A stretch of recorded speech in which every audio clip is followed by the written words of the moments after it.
ప్రజా వ్యతిరేక విధానాలను అనుసరిస్తున్నటువంటి ప్రభుత్వ విధానాలను ఎండగట్టడానికి ఈ మహాసభలు జరుగుతూ ఉన్నాయి.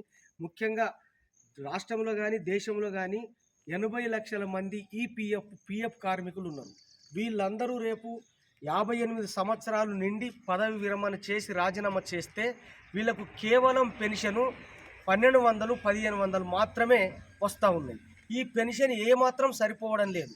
58 సంవత్సరాలంటే దాదాపు షుగర్లు, బీపీలు ఇవన్నీ పెరుగుతాయి కాబట్టి వచ్చేటటువంటి పెన్షన్ ఏమాత్రం సరిపోతలేదు. కాబట్టి కేంద్ర కార్మిక సంఘాలన్నీ కలిసి ఇవాళ ఒక కుటుంబం బ్రతకాలంటే కనీస వేతనం చట్టమే చెప్తున్నది ఏమని, ఒక కుటుంబానికి నెలకు 26,000 రూపాయలు ఉండాలని చెప్పేసి.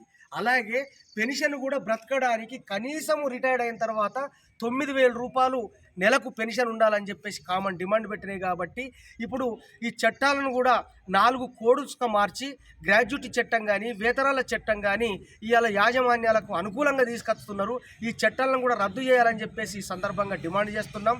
ముఖ్యంగా బీడీ కార్మికులు ఎదుర్కొంటున్న ఆ రోజు కేసీఆర్ ప్రభుత్వము కార్మికులకు అన్యాయం చేసి జీవనభృతి ఇవ్వలేకపోయారు.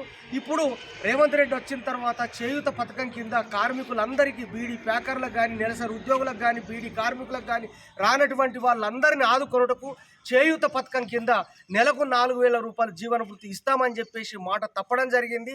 దాన్ని వెంటనే కూడా కార్మికులకు అమలు చేయాలని చెప్పేసి కూడా ఈ సందర్భంగా డిమాండ్ చేస్తున్నాము. ఈ సమస్యలన్నిటిని చర్చించడానికి ఈ నెల 21వ తేదీన నిజామాబాద్ నగరంలో పెద్ద ఎత్తున బహిరంగ సభ ఉంది. ఈ సభకు కార్మికులందరూ హాజరు కావాలని, కనీస వేతనం 26,000 ఇవ్వాలని, కనీస పెన్షన్ 9,000 ఇవ్వాలని చెప్పేసి కేంద్ర రాష్ట్ర ప్రభుత్వాన్ని డిమాండ్ చేస్తూ ఉన్నాం.